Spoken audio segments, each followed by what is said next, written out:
And I think we could let people in. So welcome to Meet the Viz. Thank you.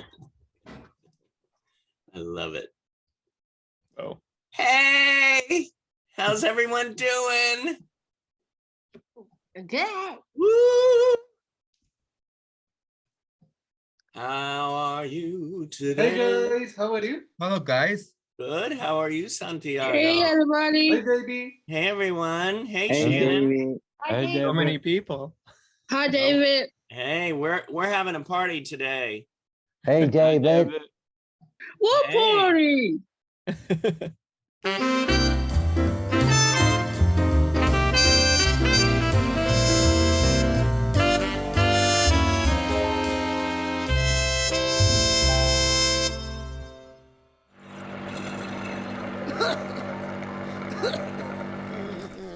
Take your pills. Yeah.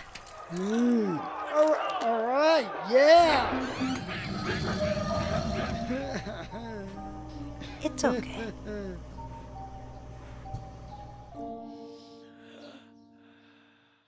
And today we have on Meet the Viz. Okay, this man, he's a creator.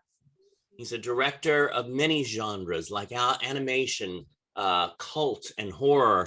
I mean, I talked to him the other day for the first time on the phone, and I could feel just by like talking to him on the phone, you know, when you just like connect with somebody and go, God, that man has a beautiful soul. And I thought, oh my God, I'm excited that he's here today. I'm just going to introduce him, bring him on, a wonderful man, Adam Dio. Hello. Hey. Thank you for having me. Oh my God, thank you for being here. Thank you for being here. Sometimes I write questions down in a row or this or that. What do you, but I have to start off because it keeps on coming to my mind about this beautiful movie that you just, that's in film festivals right now, Davy's Lullaby. Mm-hmm. Mm-hmm. And it's just, I touched my heart so much. And what made you direct and create that piece of art? So I could try and make this really quick and succinct, but it's a long, long story. I had made a movie back in 2013, the same movie, but it was live action. And it starred a friend of mine named Uncle Gene. He was just a close friend. And we were shooting this movie. It was a feature-length movie. He was starring in it. And very sadly, about a little less than halfway through shooting, he got very sick and he died. And so it was really hard. The other star of the movie, he strangely soon after, he also died. So it was horrible.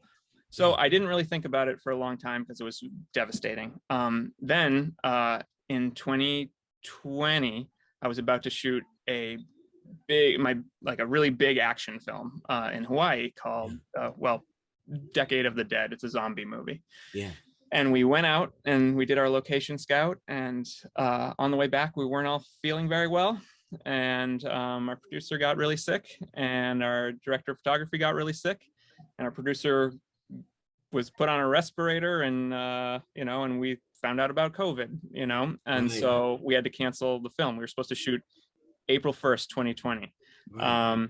And we were quite devastated. And my wife said, I was like, I got to make something. I don't know if I'll ever be able to make anything again. I don't know what's happening. She said, well, have you ever thought about revisiting the thing you did back in 2013 with your friend? And I said, that would be really difficult. How would I can't do anything live action. She said, well, you've been doing a lot of animation. Maybe you could try and make it into a short, and maybe we could make something together in the garage or something with stop motion. And that's where it came from.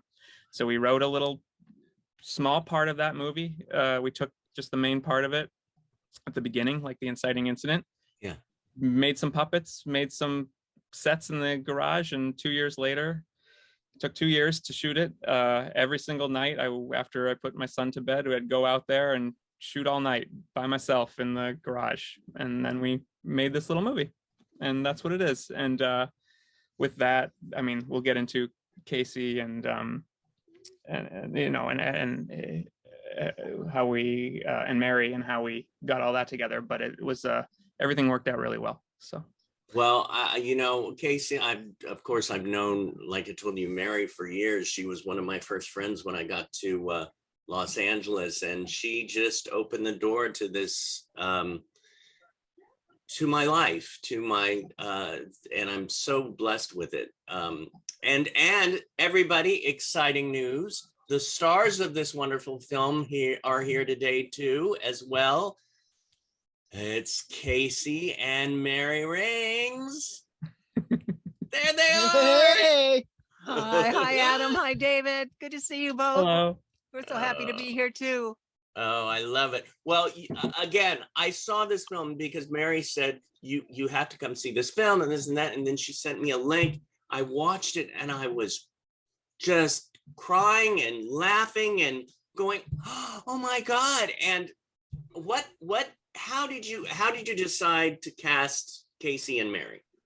It's another fairly long story, but so I was how do I even say this? Okay, so I've told them this story before. It's kind of an aggravating story, actually. But I was looking for somebody with Down syndrome to play the part, and I didn't want anything else other than that. So I went on some of those, just, you know, it was during pandemic, so I didn't have very many options. I couldn't have auditions or things. So I went on some of those websites where like Actors Access, those kind of things, to look for people. And I wrote that specifically in my ad saying like, but they said I couldn't write that. Right. They said that you can't ask for specific things like that. So you can say people with Down syndrome may apply. And I said, okay, well, why can't I write that? Well, I said something along the lines of it being ableist. And I said, okay, I guess I kind of understand that. So I'll do what you tell me to do. No, wait a minute. With the description of the character, you couldn't write. I couldn't say that only people with Down syndrome will be accepted. But was the character described having Down syndrome? Yes. Okay. And so I was a little confused by it, but I'm trying to, you know, understand how, you know, like everything. But I I had like 150 people submit and not a single person had Down syndrome. And I said, how am I going to do this? And I wasn't going to do that. And so I went and I just looked around. Since I'm in LA, I looked for acting classes and other groups and churches and things that had programs. And well, I just cold called the Born to Act players. I cold called Mary. I actually emailed her first. I didn't hear back from her. I maybe sent the wrong email or something. And then she called me back immediately. Yeah. And she set up auditions with everybody in her class, told me about Casey, said that she said, that's my son. You can't just pick my son. You have to go through everything. We have to be fair. And I said, okay. Right. And so we went through and had some auditions. And as it came out, then we, you know, Casey got the part. And then Mary ended up playing the mother character in it as well, because she fit the part too. And I thought that was quite beautiful. So well, that's the short version of the story. Yeah. Yeah. You know what I thought made it so magical too is to actually have a true mother and son connection. Mm-hmm. And it just added to that, the history of the emotionality of it as well. So Mary and Casey, what about you? What is your story about this? When did, you know, I'll just, I love it. Well, let me go first. You know. Well, we loved, you know, reading for it, and then it was all on Zoom, and it was, you know, so interesting. And Akram did the sound from here for, you know, for the parts that we were in, which was wonderful too. And well, you have such a great microphone. Yeah, truly. And yeah, it was just wonderful. Adam's so great to work with, and so he's, like you said, he's just so wonderful. He has a great soul. He's a wonderful person. And I hadn't actually met him till a couple weeks ago. He came to a Born to Act class, and that was like such a thriller. You know, we were so happy to have him, and he's such a great sport. And he did improv with us. He met everybody. He did everything with us. He clinches up I improv. know. but That's he my was nightmare. wonderful. Yes, improv is my nightmare. So, Why is it your nightmare? everything, anxiety. I can't be on stage. So You like behind the scenes. yes. Well, here's my mom's also. This is true. So wait a minute. When I was a kid, I was wrestling a long time ago, my years. It was me and my brother, and we was in the time when we were kids. No, I was growing up. When we're growing up. So I met two people I know. One I met a Michigan, Green Rapids. I met a Stone Cold Steve Austin. I met him in person. So we did a plane back home. I saw the game called Triple H. So I met him on the plane. So we were just talking. It's like, well, you know, it's so cool. So when I was about Adam, he said that how do you feel doing the movie, the movie thing? And I said, oh yeah, absolutely. I love. I made a couple of movies I have so far, but this is the biggest deal for me. I mean, me and my mom. So he cast me. Mhm. When I do that, so I do that. So I mean, it's fine. It's cool. You know, Well, it's you're like- such a wonderful actor, you know? And Davey and Casey have this wrestling thing in common. It's like so many things. That's what, like, I mean, it was like, are you Davey or are you Casey? I don't know. Because they have Did that happen naturally? Did you find out that he liked Oh, wrestling? in the movie. Davey's all about wrestling and dressed wearing wrestling shirts. And that's what Casey usually wears around all the time too. You know, it was kind of magical. That was based completely. Everything in the movie was based on my friend, and he was Mhm. loved wrestling. I mean, everything in his room is that's his room. You know, everything in the living Yeah. room. It was his living room. Yeah. And Casey had such similar tastes and such similar Yes. things. It was perfect. Yeah. It was perfect. How have you done that type of? I know you do everything. You do animation. You do horror. What have you done that type of animation a lot before? This was my first time ever doing that. Yeah. That's amazing. And then I just- it won in Ireland. Where else did Yeah. it win? It's some different festivals. It's won some awards for animation and stuff, which I'm pretty shocked by. I honestly, and I'm not Great. trying to be humble or anything, but I do find my animation pretty rough around the edges. If I ever had money to do a movie like this, I would definitely hire actual animators. That's not just me in my garage, you know. So, But you know and- what? That's what makes this precious and special. Yeah. Because Yes. you could feel it. I mean, it reminded me of one of those films growing up, and one of those films with amazing heart to it. I'm like tearing up right now thinking about it. It's just, it really is. Now, here's the thing is with this. I mean, you've been to, like you said, many festivals. You just got back from New York, right? Yeah. A few weeks ago or a month ago. Real Abilities. Yes. Yeah. So it was there. Yep. Which is a huge festival. And now it's in Los Angeles coming up this weekend, right? Yeah, it's playing on Saturday at 2:45 at the Chinese Theater. So I'm very excited about that. Yeah. I've seen Ron Johnny dance. Yay! So get your tickets. Go. Yeah, anybody who wants to come, please do. Yeah. So We have well, ours. Oh Wonderful. yes. I love it. Well, I'm so glad, Mary and Casey, that you jumped on, that you could come today, because I thought, you know, I'm to so have thankful. the director and to the stars here would be magical. No, I love you. You're a clean cross stars. You're a family, David. And the thing when your moment about Geese, you're a very nice guy, David. And I love you. You're being part of family for a lot of years, David. No, I like you, man. You're other guy I never met or met. Well, you know, I love you and your mama too, and Akram and the whole family. It is family, isn't it? It is family, yes. And I think that's why we last so long, you know, we have longevity. I've been doing this 28 years, Born Act Players, and you know, keep students forever, and so do you. It's wonderful because we're family. Yeah. Our parents are friends, and you know, their parents are friends, and everybody. Well, I tell you, coming to LA and Hollywood, Yeah. you know, you walk into the Lion's Den, and I was like going, ooh, and thank God for you, Mary, because you Aw. opened that door to say, here is your family in LA that's going to keep you safe, mentally, physically, whatever. You know what I mean? So I do. thank you for coming. Thank you for having us, David. I Yeah. love it. And thank We you, love you. Adam, for making this amazing film with them. Oh, thank you. Oh Thank my you for God. watching it. Yeah, we Oh, love you, yeah. Adam. Yeah, You're awesome. Oh yeah, brother. And David is a great actor, singer, everything. He's amazing. I'd love to work with you sometime. Let's do it. But the other guy you didn't. Oh, sorry, wait a minute. Yeah, yeah. Yeah, that's okay. no, oh no. What? You were gonna say something?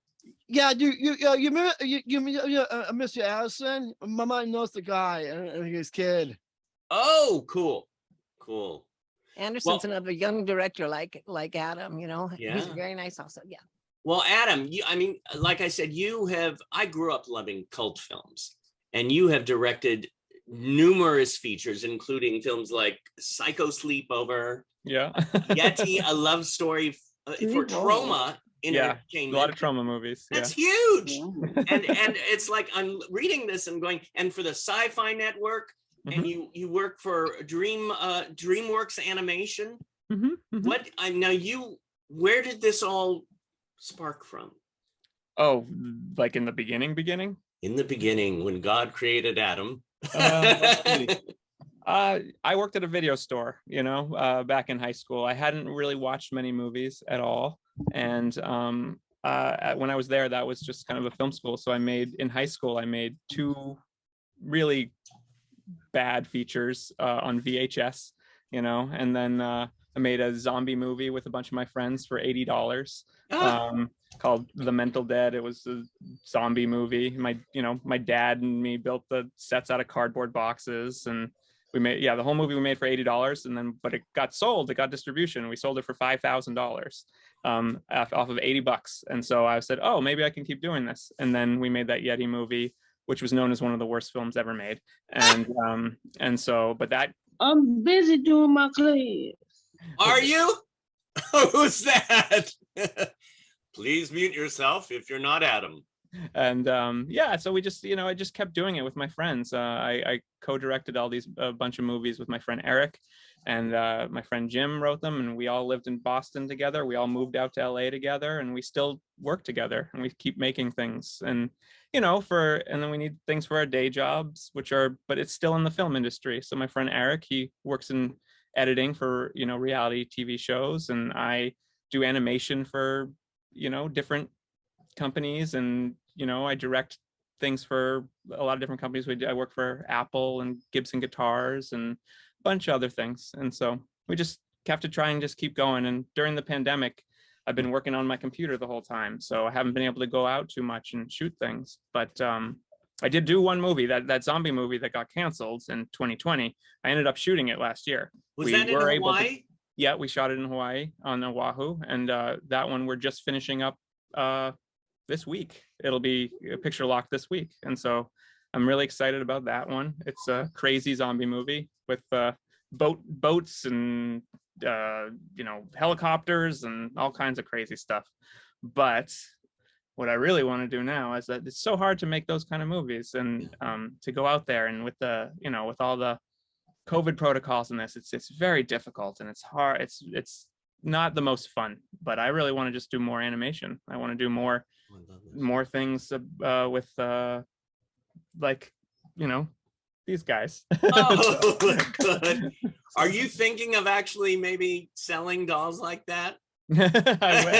Gosh, they take so long to make, like weeks. So Maybe you could make like a couple extra and put them on, I know. I was somewhere, and make another movie from one of the sales.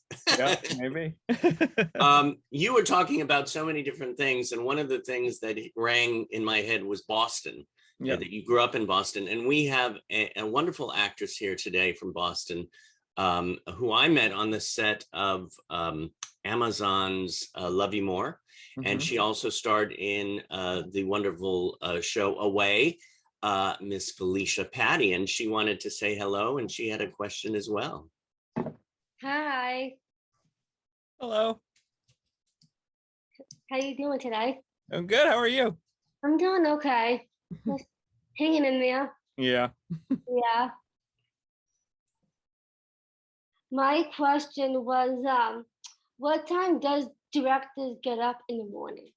Oh, that depends. So let's go to like the animated thing. Mhm. That was more of a nighttime thing, right? Because I have a toddler, or like at the time, a 6-month-old when we were making this. So in the morning I had to get up to take care of him, and during the pandemic we didn't have any childcare, or no grandparents came over, so we did that all day long. And then when nap time hit, then we go work, and I come back and then hang out with him all day, and then at night. So I would just stay up until I couldn't stay up any longer, and then pass out, and then I have to get up at the same time every day when he got up. So that would probably be about 6 in the morning. But on the zombie movie we were talking about in Hawaii, Mhm. I don't know if we would even talk about getting up, because we were there for 6 weeks, and I think on average I slept 45 minutes a day for 6 straight weeks. Oh my goodness. So I wouldn't even consider going to sleep a thing or waking up. It was horrific. How do you do that? You shouldn't do that. We didn't have a budget, and we had to just keep working. So, and we were shooting nights. It was a horror movie. Yeah. So our shoot day sometimes would start at 6 p.m. Yeah. And then we'd go till 6 a.m. And then Mhm. I'd have to pick up all the trash and clean up and make sure, everybody got, this and that, and make sure that if anything was damaged that we were cleaning. And then by the time we drove home and I took a shower and fell asleep, if we fell asleep, but normally then I'd have to do the rewrites for the next day. So yeah, I'd say about 45 minutes a day we would sleep. So it's a long answer to your short question, but Mhm. I don't recommend it. I don't recommend it at all. Are you catching up on your sleep now? No, I have a toddler. So yeah. Oh my God. Well, thank you, Felicia. It's Yeah, wonderful. Yeah, thank you so much for having me. And that's kind of cool that you're from Boston. Outside of Boston, but yes, I went to school in Boston. Yeah. Oh, How really? long were you there? Till 2000. All my, I grew up there. So I came out here in 2005. Came out to LA in 2005. Okay. So that's Oh. right when my senior year of college. Yeah. So 1982 to 2005 is when I Oh. lived in Boston. Wow, that's crazy. Well, Boston's great. right. Tonight is the Boston Celtics. It's on tonight. My mom will probably be very excited about that. I love it. Not Well, a big thank you, sports guy Felicia. here, so. Thank you so much. Thank Have a you. great day, Adam. Thank you. I love it. too. I have to say too, Adam, is that you grew up loving all these kind of genres, you could say. Did you have a favorite movie growing up? Growing up, it fluctuated, but I have a very solid favorite movie that has never changed since probably high school. Yeah. It's Harold and Maude. I think it's the greatest film ever made. So I have a poster of it right in front of me. I can't show it to you because blurry and I'd have to turn the computer around, but Right. that's my favorite film. I think that's the greatest film ever made, and I don't think anything will ever surpass that. But beyond that, my other favorite films are anything by John Waters. He was my like hero. I'm actually going to get to see him next week, which is exciting, in Massachusetts. I'm going to go out there, and you've known him for a while. yeah, I've known him for a while, but I don't know him well. I would say, but I used to. But yeah, he's my favorite, and I really like. So I like Female Trouble is a movie that I love of Right, his. yeah, yeah. And so Harold and Maude, Female Trouble, and anything probably by Herzog, which would be, but my favorite by him would be Strosek, is probably my other favorite film. So Okay. if anybody, I know there's a kind of deep cuts, but No, I love it. I love it. It's like, because I've seen a lot of his films, but I haven't seen that one. So it makes me say, okay, now I got to go check that out, because I very love- depressing. It's very funny, but also very depressing. Just a Depressing. warning. So, and then the other one is probably Evil Dead 2, Dead by Dawn. I love that one. Right. And Down by Law by Jim Jarmusch. So those are my top 5 probably. Oh, I love I, it. I worked at a video store. I have lists. You know, Right. it's always about lists. Everybody always says, "Oh, you can't pick a favorite. You can't make." I'm all about lists. So. Right. Right, right. And talking about animation as well. I mean, you work, what, Laura and the Lousy Fairy? Lori the Lousy Fairy. Oh, that was something. Yeah, I did for DreamWorks a long time ago. That was pretty fun. Yeah, that's a children's show. We made a bunch of little kids shows. For like 5-year-olds kind of things.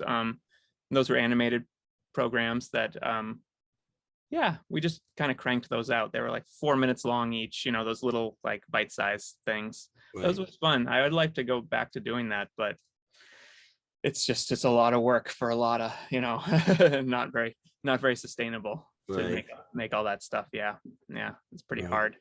What about like Dinglesworth? That's the same kind of thing. That was for the same company. That was for DreamWorks. That was supposed to be animated, but then we had a live action dog, and that's kind of where I learned how to do a lot of my effects work, Right. because I had to make the dog's mouth move and all that. So those were really, really hard, really time consuming, really low pay kind of things that we did. But it's neat to do those kind of things too, because it's like a film school. You learn off of YouTube, and I didn't go to school for that. I went to school for on-set filmmaking. Right. So all the animation stuff and all the special effects work that I do, I just learned at home by myself. Really? So, yeah. Well, that's so interesting you're saying this, because we have some animators here at Performing Arts Studio West, and one of them here is developing his own stuff from home, and that's Mr. Matthew Selden. So I'm going to bring him on to connect the two of you as well. Matthew Selden, how are you? Yeah, how's it going, David? Hey, Adam, Adam. Nice to meet you. Oh, nice to meet you too. So you have Evolution Land, huh? Yep. How did that start? Well, start. So I first began becoming an animator. Yeah, since 2007, I guess. Oh wow. I get it. I know this back in 2006. So my dad's put the software on my computer, which is to Boom Studio, which is the first animated software. I've used it. Right. Now, Adam, this is a question too for Matthew, who's just beginning. How would you suggest going to that next step, getting his stuff out there? Oh, it doesn't sound like just beginning. You said you've been doing it a lot longer than I have. But that's Oh yeah. I know I start making animation, I think, since 2008. that's wild. I mean, wow. I get. So it looks like I started make animation. Yeah, I think using Adobe Flash. Yep. So I start out. What do you use now? Adobe Animate. Yeah, Adobe Animate. Have you tried Character Animator? That comes with it as well. That's kind of fun. Have you ever done that one? Character Animator. Yeah, by Adobe. And I have it bit. So I use like hand drawn characters. Yeah. Yeah, the that I had used that for some stuff too. But to get that stuff out there, I'm so bad at that kind of thing. That I am horrible at marketing myself, but I just kept making things to try and keep making it better and better. And then everything that I've done, they're never show, like you have this, I assume that's a show, right? Yep.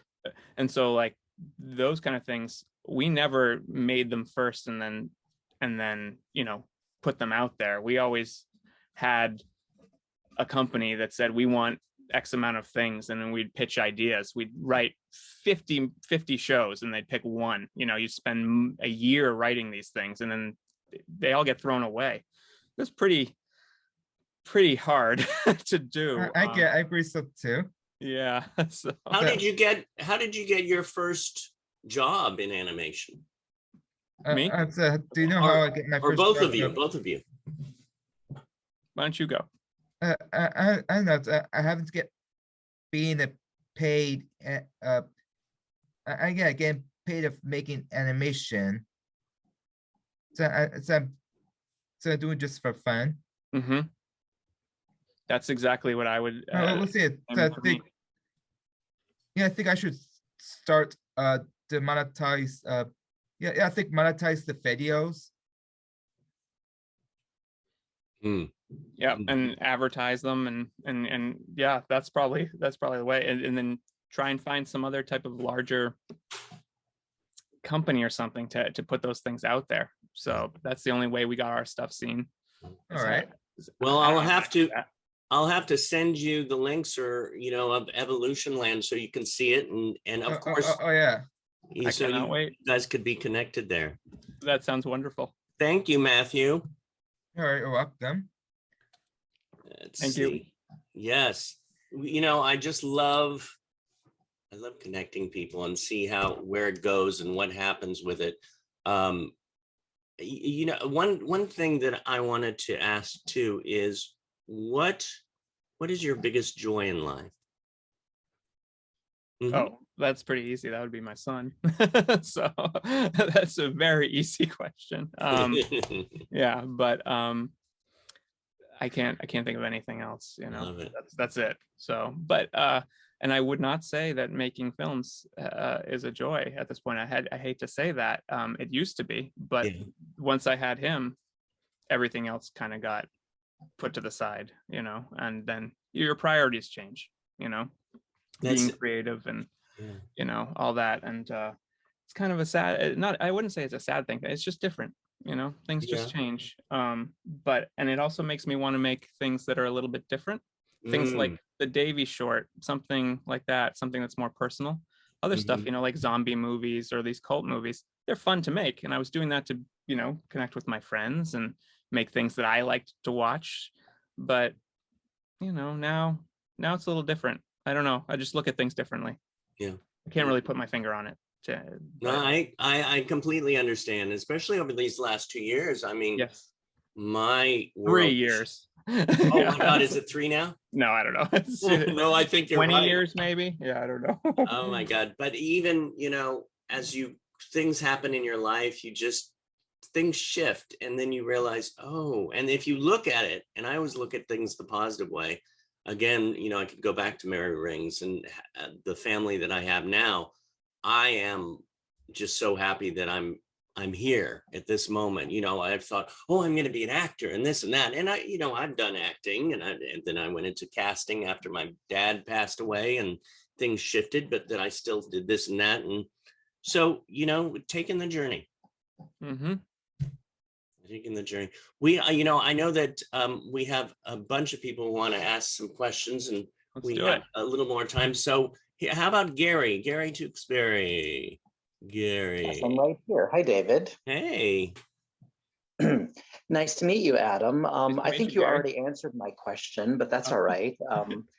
I just watched Davy's Lullaby earlier today, the first time I had seen Thank it, you. and the connection that was captured between caregiver and child was just wonderful, beautifully wonderful. I guess I was going to ask you what inspired you to make the film, but you already told us. That was my question. Yeah. I can elaborate a little bit more though. As far as the message of the movie, which is kind of a sad ending, that was inspired again. It's based on a true story in a way. It's based on my friend, but it's also based on a friend of his who had very elderly parents, and we this like a Special Olympics bowling thing I used to do every Sunday, and we met there, and his parents were in their late 80s, and they were taking care of their son, who was in his 50s, I believe, maybe 40s, 50s. And they would talk to me and say, like, we don't know what we're going to do after we pass away. What's going to happen? What's going to happen to his name was David.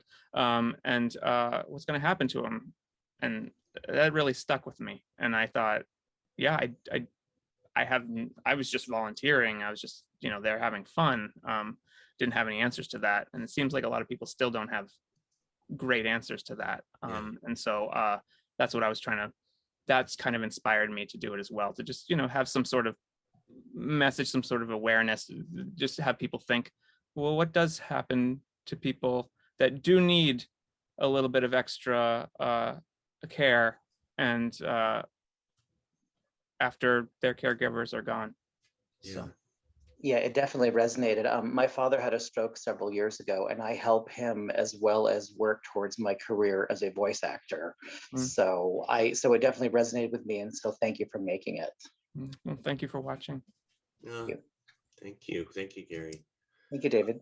Are you thinking of a sequel, maybe? Actually, yes. So I wouldn't call it a sequel, but I do want to keep with this theme. First off, with the animation and with well, just kind of these characters. I think it's important. It's something, there's a lot to say about it, and it's not shown too often. I have seen some pretty wonderful films about the topic, even pretty recently at Real Abilities, and but it needs to be more. I mean, more. I think everybody needs to, it needs to make more stories about this. There's just not enough. We have a lot of stories about, military people in helicopters shooting people. We don't need that anymore. I don't care about Top Gun, well, as great as that might be. It's just, I don't care. So there's enough of that. So let's do something else. So definitely. Hey, Francisco, are you there? Because I saw you wrote a little something there. Francisco is a voice artist who wants to really get into the business, and wanted to see too, what would you suggest about how to get in as a voice actor? Me saying that? Or, yeah. Nice to meet you, Adam. Nice to meet you too. Gosh, I have done so much casting with voice actors, and honestly, this is kind of embarrassing to say. I've always just, so many of my friends are actors, and I just keep using them over and over again. Like the Wicked Witch in my short is played by my friend Corsica, who stars in my zombie movie, who is in the Lori the Lousy Fairy Show, who is, it's stuff like that. I guess that's not nepotism. It's just that I'm kind of lazy when it comes to casting, and so I just like, and as I've told you, David, earlier, it gives me such anxiety to do that. But a lot of my friends work a lot, and they get a lot of jobs through this. Video games, doing voice acting for video games, and I have so many connections with directors and that I always am trying to send my friends or people I know to them, because they constantly need, they need like 500 people for a video game, something like that. For a short film or something, you need 2 people. You need 3 people. It's like, and there's so few and far between, and it's one day of work. When you're in a video game or something, you can just keep doing that, unless you get The Simpsons, what else are you going to do? Right. Right. Yeah, that's kind of my thought on that. And you do a lot of voices, don't you, Francisco? Oh yeah, I started since 2011. Mm-hmm. Nice. Well, I say, keep on with the dream is what I say. Yeah, it's all about the connections, unfortunately, so yeah, but anybody needs any, I can send you to some of my friends in the video game world. I feel like people are always working.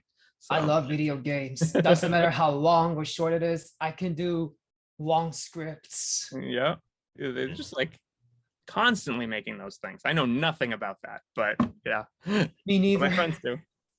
Well, thank you, Francisco. So Jane. You know, what's interesting too is you were saying about you cast a lot of the same people. Well, I mean, John Cassavetes did that for all his films too. Mm-hmm. Well, Once it's you wife start, and it's kids and it's yeah. right? So it's like, and you keep casting the people you know because you know they work and they're good. That's my other favorite movie. Just reminded me, Woman Under the Influence. That's my other favorite.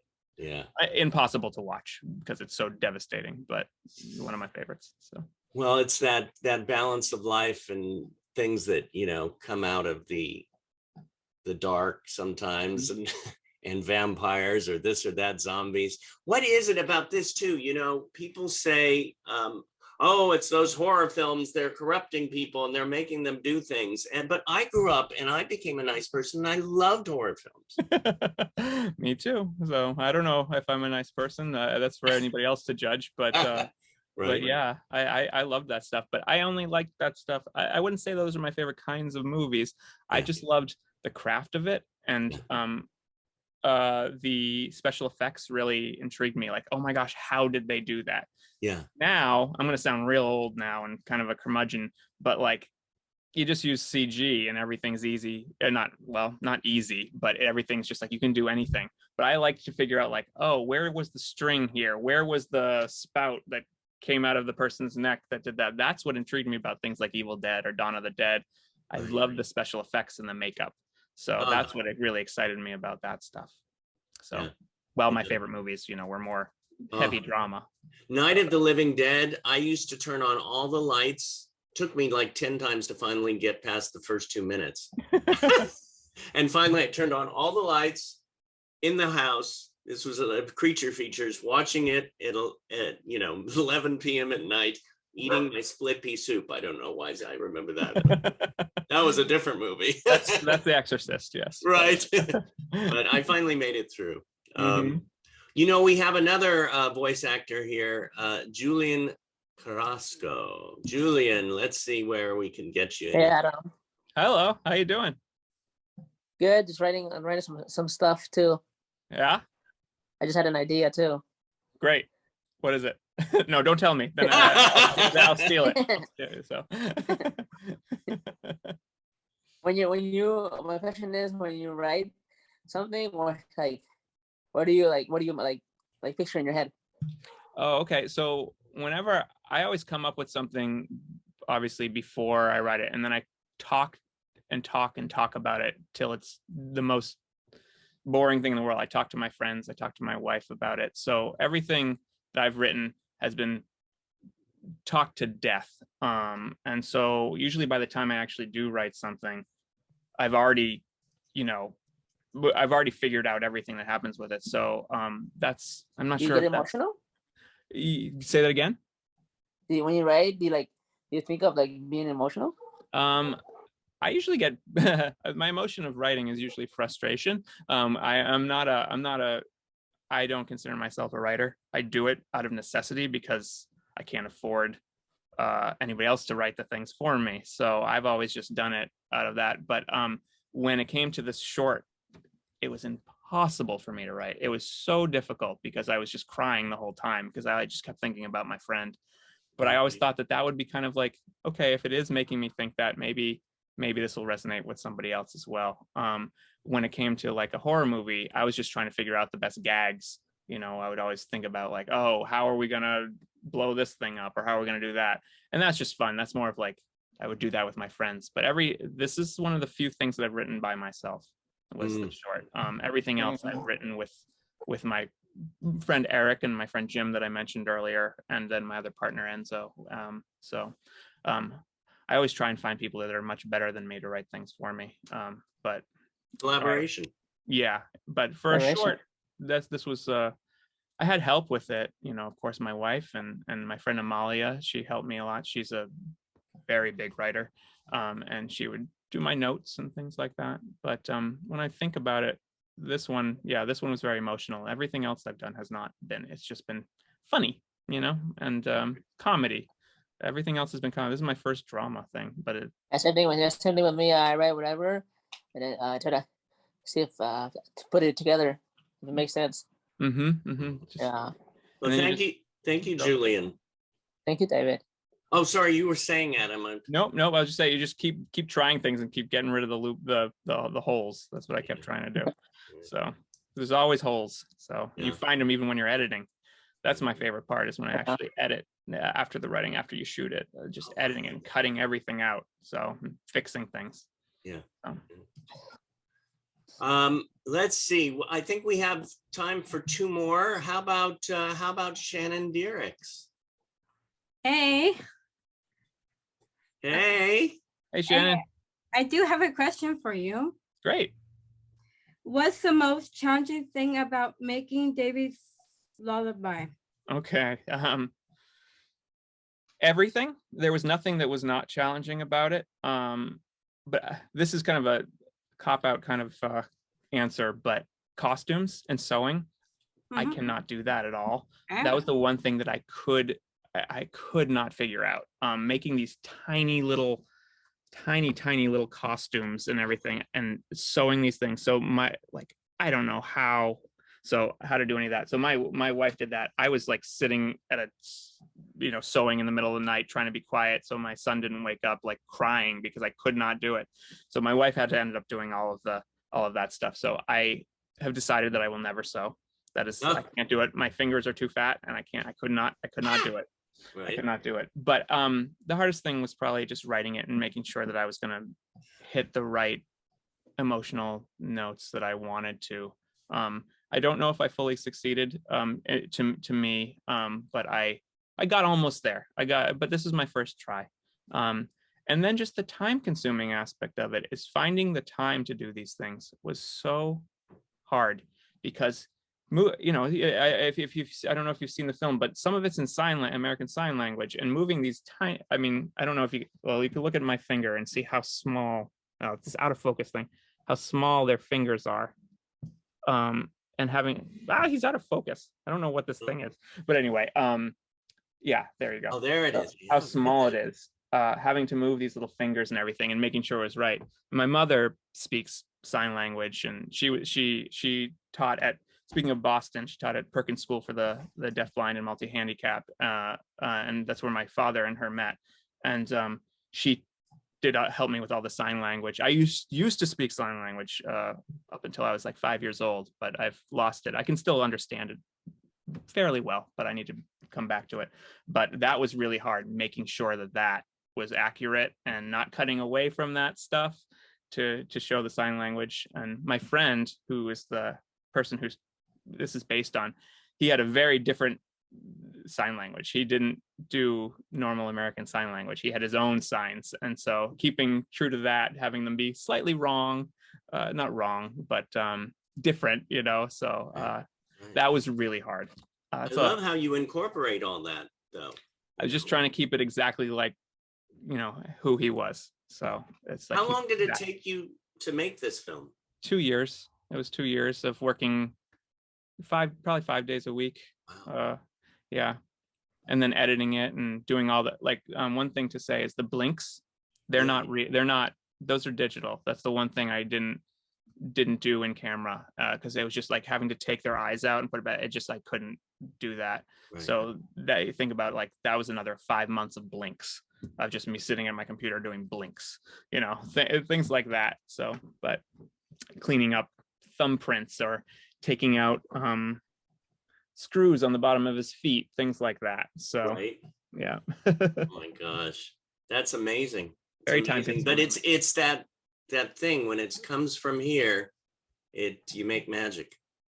Can I yeah, so great. Yeah, you wanted to pick someone? No, I just want I see some other people I want to ask questions at the top, but can I pick somebody, or is Yeah, there? of course. I don't know if I'm saying the name right. She's just the first one, that Jamesia. Jamesia. Oh, There's Jamesia. I just saw you there the whole time putting your hand up. Hey, Adam. Hi. How you doing? I'm good. And you? Wonderful. How you doing? I'm so happy to be here. Oh. Two things. How long you doing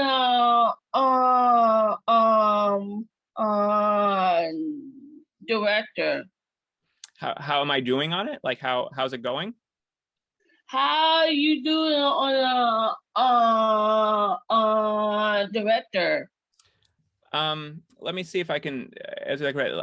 I do that by it's out of necessity. Again, it's not something, because I said before, it's not something that I really love doing anymore. It's just something because I want to tell these stories, and I love having the finished product. So when I do that, I'm usually very cautious. I try and be very organized, and I try and do everything to keep everybody happy. My job, and this is a bad way of saying it, but I'm going to say it anyway, it's like being a babysitter, because I just want to try and keep everybody happy and calm and wanting to be there every day, because it's so hard to do. And it's that's mostly what I do. As far as when it comes to the acting aspect of it, I'm not an actor. I do know what I usually want, but I usually leave that up to the actors to do. I usually try and pick people that I know I can work with and know that their capabilities, and go with that. And a lot of times I even write stories based around actors that I already know are going to be in it, so I know what they can do and what will be easier for me. I try and make things very simple for myself. Never works out that way, but as long as you plan that way, then it makes it a little bit easier. Another thing, how you in the app? How you doing? How you in the app? And how do I know how to make people act a certain way? Yeah. That's pretty similar to the other question, or what I said, because I don't actually. I don't. Anybody can tell you, I don't know what I'm doing. Like I just try and get what I think that I want. And so whether that's correct or not, I do not know. But in the end, like if I try and do it just again based on what I think people's abilities are on the set, and you know, like different when I with Casey and Mary, because I did not know them before. That was a more of a different experience where I actually had to cast, but just seeing them talk to each other and talking to them beforehand, before we even had an audition, I was just like, oh, I know what we can do. I know the love there, and I know that's what I was looking for. It wasn't about acting per se. It was just about feeling. Yeah. Good question, Jamesia. Thank you. And Shannon, one last question for you today, Adam. What do you want the most at this moment in your life? In business wise, are you talking about? In filmmaking wise? In your life, whatever that means to you. That is such a hard question. What do I want the most? I mean, it goes back to my son and my family. I'd say I want them to be fulfilled, and I want to be there as much as possible with them. And I want everybody to be comfortable. I think, like, if you want to get really big with it, I want everybody to feel seen, and I want everybody to feel loved. And I know that's impossible, but I want to strive for that. This is like the cheesiest answer I could ever say. But it's good cheese. Yeah, I want everybody to do what they want to do, and I want everybody to know that they can, that there's that we all should just be helping each other. And I don't know. I don't really know how to answer that. I think you did. I think it's about bringing people together, and it's about that love, you know. Thank you, David. That's exactly what it is. Yes. And I see that, and that's what I felt too. You know, even just when you answered the phone, you just have this voice that, you know, it was soothing, it was friendly, it was like open arms. So thank you. Thank you. I wish we could do this all day.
thank you, Adam, so much. Awesome. Thank you, Adam. Thank you. Thank you, Adam. Thank you, everybody. Thank you, Adam. Adam. Hello, Mr. David. Hey. And my favorite entertainment teacher ever. David. I know you. Yeah, you. I know you. Adam. I have a question for Adam. That's Johnny. That's what I saw. Hey. Hey. Hello, Mr. David. Shannon. Oh my gosh. So many people here that I know. Yes, me and Monday. Hi, We Johnny. met each other. I hear Chris. Hi, Isaac. That was funny. I can't wait. Adam? Hey. You're really great, Adam. Thank you. Yes, Adam. You're awesome.